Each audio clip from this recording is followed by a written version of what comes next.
Premier League sack race is certainly looking very lively, even at this early stage of the season. You may remember I tipped up Graham Potter at 14-1 to be the first casualty before a ball was kicked. He's now as short as 5-4 favourite with Star Sports following West Ham's dismal start to the season. Second in the betting is Ruben Amorim, Manchester United, on the back of a humiliating League Cup defeat on penalties at the hands of League Two Grimsby on Wednesday. And you can back Nuno Espirito Santo currently at 2-1. He had a high-profile spat with the Forest owner Evangelos Marinakis last week. Looked like he may go, with Ange Postecoglou waiting in the wings to return to the Premier League. But it does seem like they have kissed and made up, at least in the short term. So I think the focus really should be on Potter and Amorim.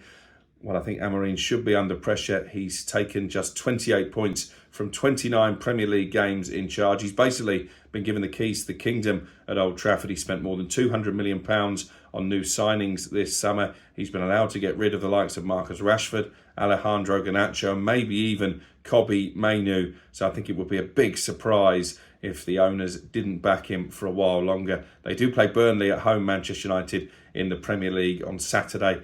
And that looks a high-pressure game because immediately after the international break, they've got back-to-back matches against Chelsea and Manchester City. So if they don't beat Burnley, you might be looking at a scenario where they've got as few as 1 point from their first 5 games. That clearly is not good enough for a club of their stature after all that investment. On to Potter then. I was told going into this week it was a big one for his future. David Sullivan, the owner at West Ham, having reservations at the back end of last season about that appointment. Potter has now won just 5 of his 20 Premier League games since replacing Julian Lopetegui. He named a really strong side in the League Cup on Tuesday night. They still managed to lose to Wolves, despite the fact they were leading 2-1 late in the game. They go to Forest this weekend. I guess you could call it El Sacico, bearing in mind Nuno is so short in the betting as well. But if they lose their West Ham, having already leaked 8 goals this season, then I do think their owners will have a big decision to make heading into the first international break. So those are the odds. The question now is who will be the first to go. It's a really brutal question to answer.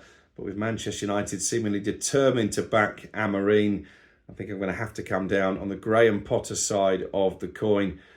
They've got a really difficult trip to Nottingham Forest this weekend. If they lose again and if they concede the number of goals they have been so far this season, I think it might be really difficult for him to make a case for being kept on, particularly with that international break on the horizon.